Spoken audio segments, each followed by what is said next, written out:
Ladies and gentlemen, I want to talk with you today about something so simple that many people overlook it, and so powerful that it quietly determines the direction of your entire life. I want to talk about your mind. If you want to know where you'll be 5 years from now, I don't need to see your resume. I don't need to check the economy. I don't need to study your background.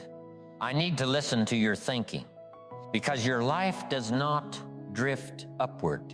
It always moves in the direction of your dominant thoughts. If you don't work on your mind, life will work on it for you. And life is not a careful teacher. Most people are sincere. They want to do well. They want a better income, better relationships, better health, and many of them work very hard. But here's what I discovered years ago. People work harder on their jobs than they do on themselves. They spend years learning how to earn a living, but very little time learning how to think. They assume that if they just keep showing up, things will somehow improve. But time alone does not bring progress. Time only brings you more of what you've been doing. If you want progress, you must change your philosophy. And philosophy begins in the mind. Let me give you a picture you won't forget. Your mind is like a garden. If you plant good seeds, you'll get a good harvest. But if you don't plant anything, weeds grow automatically. You don't have to invite weeds. You don't have to water them. Neglect takes care of that. Negative thoughts are weeds. Doubt is a weed. Fear is a weed. Poor attitudes are weeds. And here's the tragedy, not that weeds grow, but that many people never plant anything better. They let television plant the seeds. They let casual conversations plant the seeds. They let disappointment plant the seeds. Then they wonder why life feels out of control. Here's one of the great laws of life. Whatever you think about most, you become. Your thoughts shape your attitude. Your attitude shapes your actions. Your actions shape your results. That's why two people can live in the same city, work at the same company, and earn completely different lives. The difference is not opportunity. The difference is philosophy. And philosophy is fed or starved by what you allow into your mind. Now let me give you a discipline that changed my life. Feed your mind something positive every day. Not once in a while. Not when you feel inspired. Every day. Why? Because life feeds your mind every day, whether you like it or not. Problems show up daily. Disappointments show up daily. Criticism shows up daily. If you don't counterbalance that input, your thinking becomes heavy. A few pages of reading, a thoughtful lesson during your commute, a conversation that stretches your thinking. Small disciplines practiced daily lead to extraordinary results. Let me say a word about books. Books are a unique invention.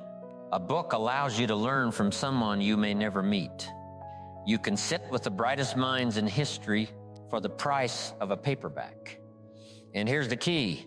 You don't read books to get through them. You read books to let them get through you. One idea, properly understood and applied, can change your income, your future, and your confidence. If a person is not reading, they are choosing to relive the same year over and over again, hoping things will somehow change. Now let me be practical. If you're wondering what to read, start with books that shape philosophy, discipline, and character. Here are a few categories and examples that can nourish your mind: personal philosophy and success principles. Books that teach you how to think, not just what to do. Classics on success, responsibility, and self-mastery. Personal development and discipline. Books that help you understand habits, consistency, and the value of working on yourself. Leadership and influence. Books that teach communication, persuasion, and how to work effectively with people. Financial intelligence. Books that explain how money works, how value is created, and how long-term wealth is built. Biographies of achievers. The lives of men and women who paid the price for success and left clues behind. You don't need hundreds of books.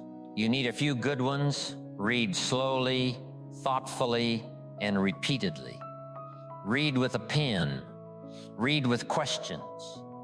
Read looking for ideas you can apply. A good book doesn't just inform you, it rearranges your thinking. Let me make a distinction.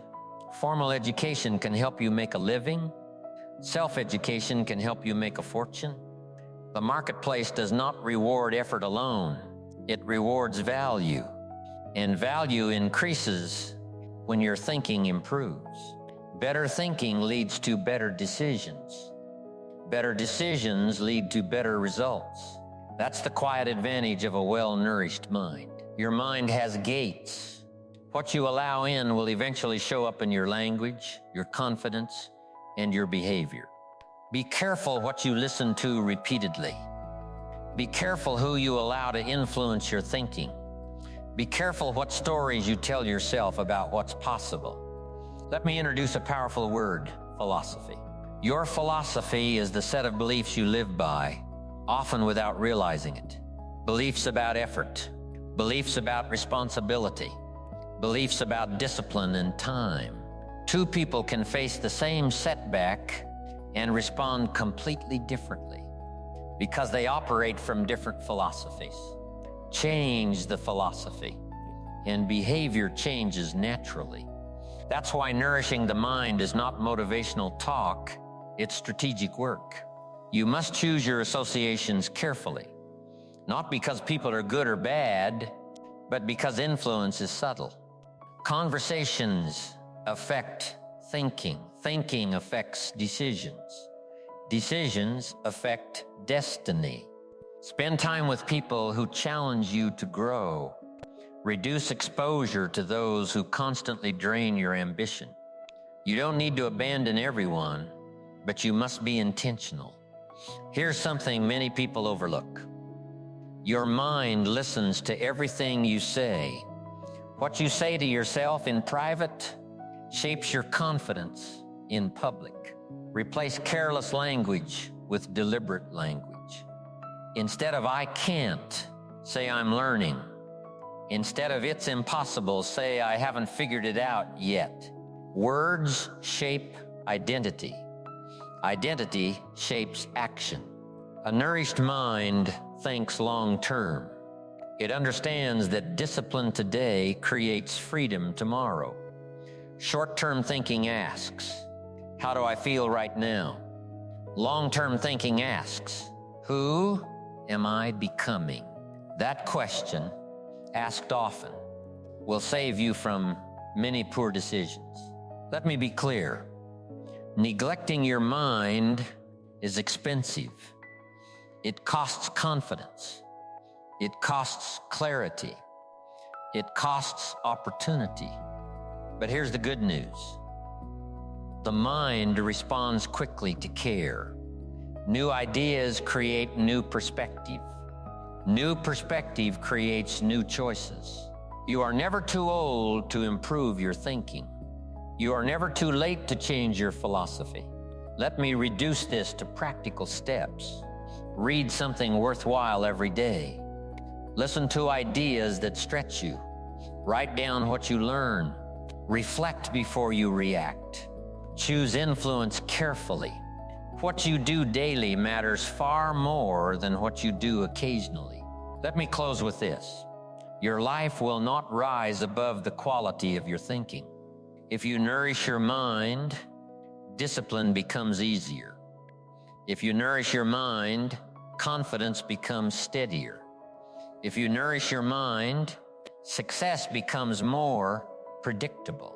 Success is not something you pursue, it's something you attract by the person you become. And the person you become is shaped by what you allow into your mind day after day. So start today. Plant better seeds, pull the weeds, protect the garden,